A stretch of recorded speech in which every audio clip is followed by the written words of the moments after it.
You're done. Game over. Watching Love Island, you get real music, right? You're listening to Sabrina Carpenter. You hear Megan Thee Stallion. You have Megan Thee Stallion on the show. I watch The Bachelor. You have these F-list country stars coming on, and you're making the girls be like, oh my God. Absolutely. Bachelor Nation style. Are you guys ready for a sneak peek of Grant? All right, here it is. Grant really does check everybody's boxes. Tall, handsome, smart, hottest bachelor ever. Where did y'all find this man? Grant is authentic. He is genuinely seeking a wife and a mother for his kids. Cinderella can take a full backseat because this is next level type of love. Let's be honest, the Bachelor franchise is gasping harder than a contestant on night one pretending they're not here for drama. The once iconic dating juggernaut is now struggling to trend even during a premiere. How did we get here? Easy, the show lost the plot? Literally. What started as a fairy tale fantasy has turned into a revolving door of influencer hopefuls, with Instagram followers replacing actual connections.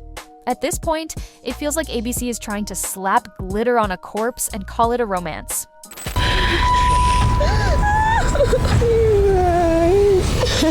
Obviously, I'm sharing you with so many women.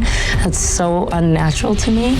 You mind if I steal you? Again? Meanwhile, Love Island is out here airing in real time, pulling more viewers than a mid-season Super Bowl ad and letting fans literally vote people off. Interactive, chaotic, and spicy. It's messy, but honest. The Bachelor, heavily edited and faker than a contestant's "I'm falling for you" speech on week 2. This franchise isn't just behind the curve. It's stuck in 2005 with a rose in one hand and a delusion in the other. Jesse Palmer might be hot, but unfortunately, charisma isn't contagious. When he hyped up the new Bachelor in Paradise season, where they're mixing in Golden Bachelor contestants, viewers didn't just cringe. So different. No, Bachelor was not hard because they gave me my fiance, and I'm so grateful for it. It's a different experience. You have to really put yourself out there, but this is a mental warfare. Yeah. I'm doing something I don't know how to do, and I have to make it look like I know how to do it every week, and that is on her for helping me through that. But yeah, this is just so different than anything else They revolted. He pitched it like some epic crossover episode. Instead, it felt like your aunt bringing her new boyfriend to prom. Social media lit up like a bonfire of rose-scented regrets. People weren't just mad. They were personally offended. And the backlash wasn't just noise. It was a warning shot. Bachelor Nation's patience is thinner than a contestant's cocktail dress. Jesse's trying, bless him. But this ship is sinking faster than a bachelor's engagement. When Chris Harrison left in 2021, after defending racist behavior like it was a misunderstood pet, it wasn't just a host swap. It was the end of an era. Whatever your take, the truth is, the show never recovered. They tried musical chairs with hosts, but nobody stuck. It's like trying to recast Iron Man with a mannequin. Looks fine from a distance, but up close, no soul. Chris was messy, but he was the glue. And without him, the vibe changed. The vibe's off, you can feel it. The fantasy's dead, and all that's left is a camera crew chasing people who just want podcast deals. Fans didn't just lose faith, they jumped ship. Now it's not who gets the rose, but who's still watching. Producers must be playing Mad Libs in the writer's room because Golden Bachelor meets Paradise sounds like a pitch from a drunk exec at 3 a.m. What could possibly go wrong? Oh right, everything. Twitter had a collective stroke when they realized older contestants were about to be flirting with 20-somethings on a beach, all while producers act like it's empowering. Spoiler, it's not, it's weird. Creepy grandpa energy is not the twist anyone asked for. When Jesse Palmer said he hopes for age gap romances, fans weren't swooning. They were dialing 911. Because if that's the vision needs LASIK. Hard pass. You know a PR disaster is brewing when the Golden Bachelor himself starts sounding like he's casting for a Stepford Wife reboot. Mel Owens might have just taken the franchise from cringy to canceled in one interview. No women over 60, no wigs, no artificial hips. Sir, this is a show literally built around older adults finding love. What are you doing here? Checking IDs at the gym and judging medical history like it's a dating red flag? Fans weren't just annoyed, they were livid. Not in the usual argue in the comments way, but in a full-blown flip the table and light the roses on fire kind of way. But on Love Island, you have genuine excitement with like an A-list star with Meg the Stallion. Also, with The Bachelor, it's so easy to just act. You're watching people and you're like, do I like her? Do I not? Whatever. On Love Island, you're watching them 24/7. Like, this is my type of show. People are being real.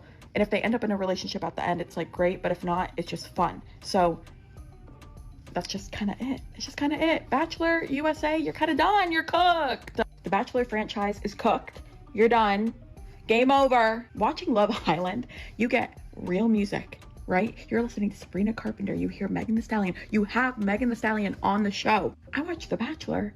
You have these F-list country stars coming on, and you're making the girls be like, oh my God.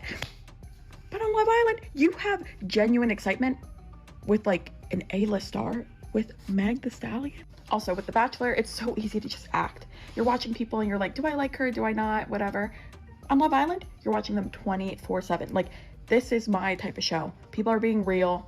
And if they end up in a relationship at the end, it's like great. But if not, it's just fun. So that's just kind of it. It's just kind of it. Bachelor USA, you're kind of done. Mel's shallow checklist didn't just miss the mark, it torched it.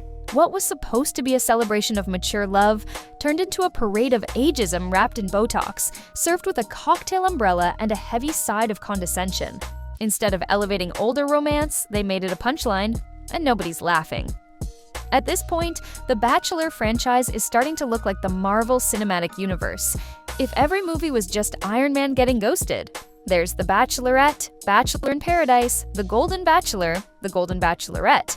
And honestly, how long before we get Bachelor, Assisted Living or Bachelor Retirement Home Edition? It's become emotional whiplash.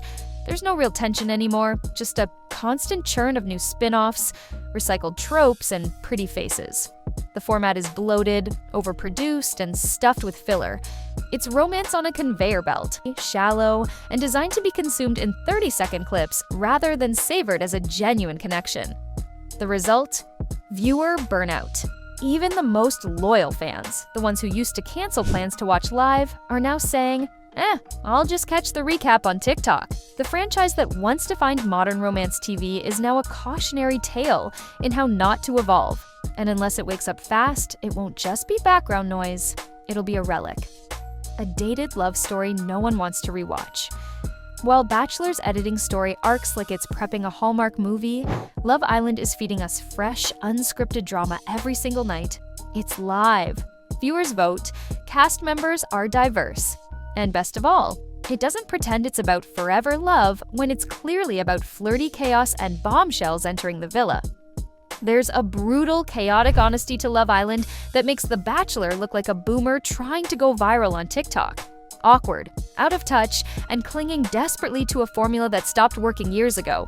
While The Bachelor tries to craft a fairy tale using overly produced soundtracks and forced hot tub heart-to-hearts, Love Island hands the mic to the audience and says, "Here you drive." And that authenticity, that's the gold standard now. That's why people care. That's why The Bachelor is bleeding relevance, while younger, scrappier shows are stealing its spotlight. The biggest issue? The Bachelor still thinks it's smarter than its audience. But newsflash, the audience has evolved. We've grown up, and we've seen behind the curtain. You can't just cast 25 genetically blessed influencers and tell us it's for love. People want transparency. They want to feel the messiness, the spontaneity, the real human chaos, not a story arc pre-written in a producer's notebook. Want to save the franchise? Then hand the power over. Give us live voting. Let us read contestant bios before filming even starts. Let fans help choose who's there for the right reasons. Because right now it's a parade of brand-building narcissists pretending to fall in love between sponsored tequila shots and shoutouts to their fitness app.